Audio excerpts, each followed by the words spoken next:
How about that Sunday night football game last night? What a defense masterclass it was. I was expecting like a overtime, huge point showout. I mean, same was the total. It was 56 and a half. It was not even close to that.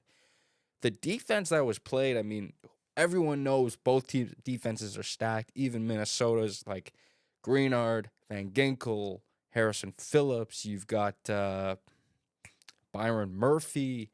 I think there's one more guy I'm missing, but I mean, obviously the Lions defense is a bit injured. So I was shocked to see the amount of red zone defense they did. I don't know if it was Sam Darnold not playing well or not. I'm just gonna say the defense played ecstatic. The guy shading oh my God, he played amazing.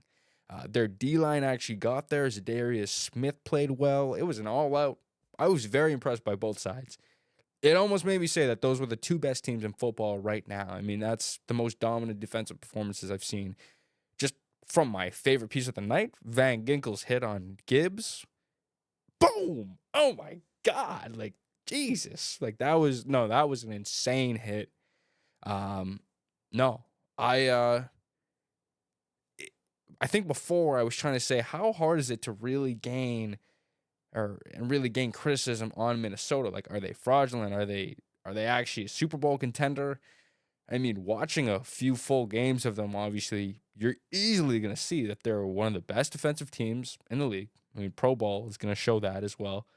Their offense is explosive. I mean, I watched them kill my Falcons, okay? So, but watching them last night, I mean, it just shows that their defense is there. Maybe their pass game has to be changed up a tiny bit. Maybe they need to get their receivers a tiny bit more open. Maybe Sam Darnold's got to let go of the ball a bit earlier. Maybe there's a couple things. The best thing that could have happened for the Vikings was to lose that game against the Lions in not a great fashion or whatever, because it's very likely that they're going to meet up probably back in the divisional round or the AFC round. So they already know exactly potentially where they have to improve on. They just saw them recently, right? And now they know exactly, okay, defense has got to improve against Gibbs. You can't let him go for 107, it was either scrimmage yards or rush yards, 4 TDs across the board. You can't let that happen against him, right? So I think that was really good for Vikings to get a really like a Super Bowl contender test right at the end of the season, and you know exactly what you got to improve on. So I'm still very high on the Vikings, okay? I actually picked them going into that game.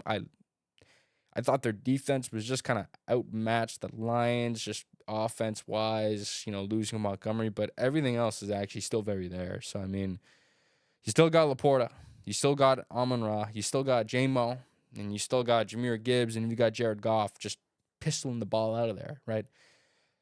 So it actually looked a lot better. Same with their defense. A lot of big guys stepped up. They did have some injuries, though. I haven't updated exactly what that timetable is going to be. So I think it was their rookie DB that got injured, and there was one more guy. But there was a couple. There was Anzalone that came back from injury, so that was definitely good to hear.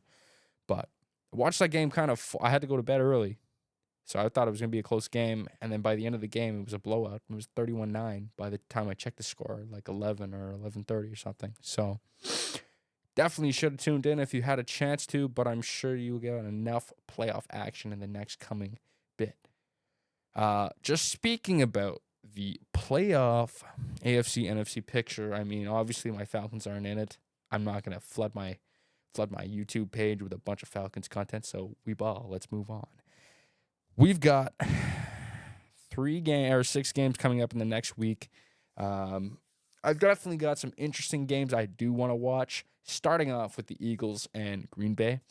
I definitely want to see the Eagles go a bit further just because they sat Saquon, so I really hope they can get back to the Super Bowl or at least have a deep playoff run. I mean, Saquon deserves that, and I just think that would be a great game. I mean, Packers at 7 is a really low, the Packers are still a really good team, really good defense, and a really mature, well-oiled machine with Matt LaFleur at head coach wise. So I'm interested to see exactly that. I think my most interesting game, though, I think it's going to be the Rams and Vikings. I think the Rams, I mean, they are higher seeded, but Minnesota is actually favored to win. But I do think the Rams can put on a show. I mean, they're playoff tested, first of all. I mean, I've showed my support for the Rams earlier on. I mean, they've got a great receiving core. They've got a great defense. They've got almost probably the Depoy Rookie of the Year kind of thing in Jared Verse. They got Matt Stafford. They got Cooper. Cooper. Yeah, Cooper Kupp. And they got Puka. I mean, hopefully Cooper Kupp can kind of show up and whatnot. But, so I think I will mostly enjoy that game.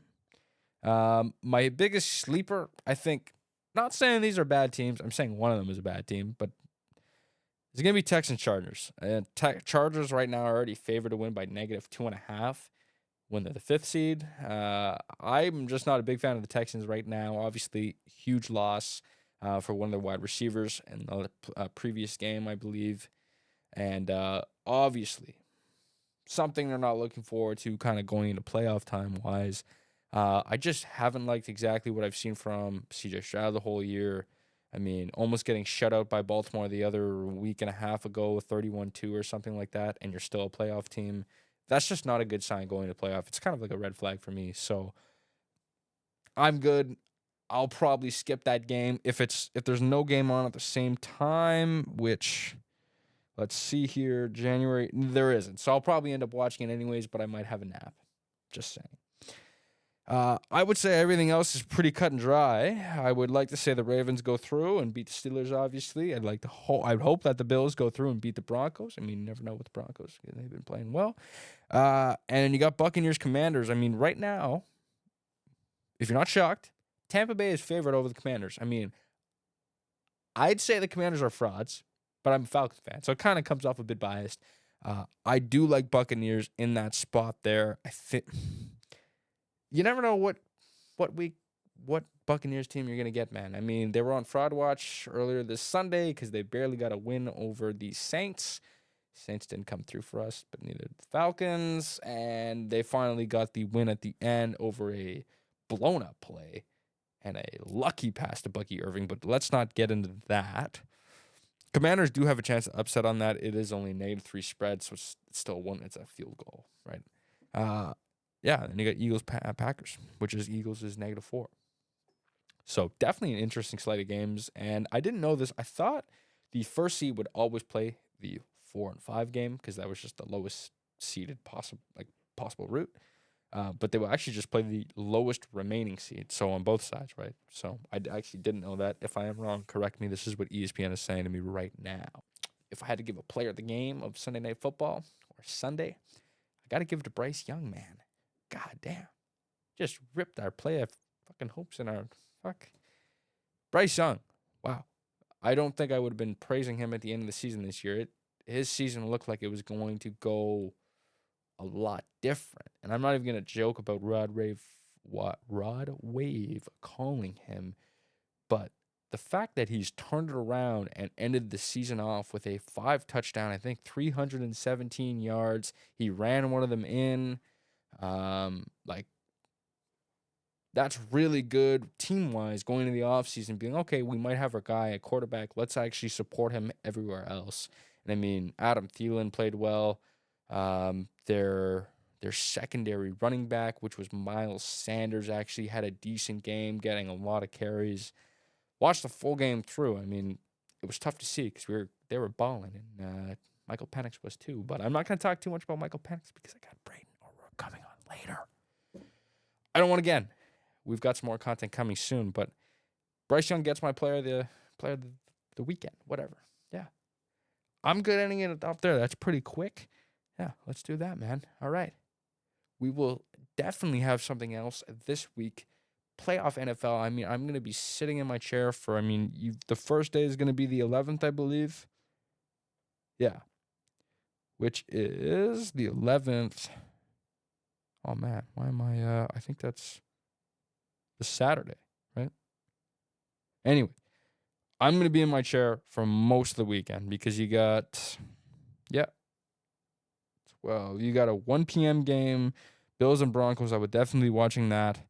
And then you got a 4:30 game, definitely be watching Eagles Packers. And then you got an 8 o'clock game, Buccaneers Commanders. And then Monday Night Football is Rams Vikings, which is my game of the week. So I'm I'm pumped. All right. I wanted this to just be a quick episode because I've definitely got some other stuff coming later this week, and I want to post this whole thing rather than kind of cutting it up in clips, which I will end up doing. But all right, my brain was getting on me to get a little outro going on, but I've really got nothing outro wise. I've really got to work on that. Setup's a bit different now. I think that's the only thing. Maybe you guys have realized. Obviously, I've included my ever black hole hobby in the back with my Funko Pops. I'm good. I'm in it there, man. We will see you later in the week, guys. Look forward to some Eagles fans, some Bills fans, and some Falcon fans on later in the week. All right. See you guys.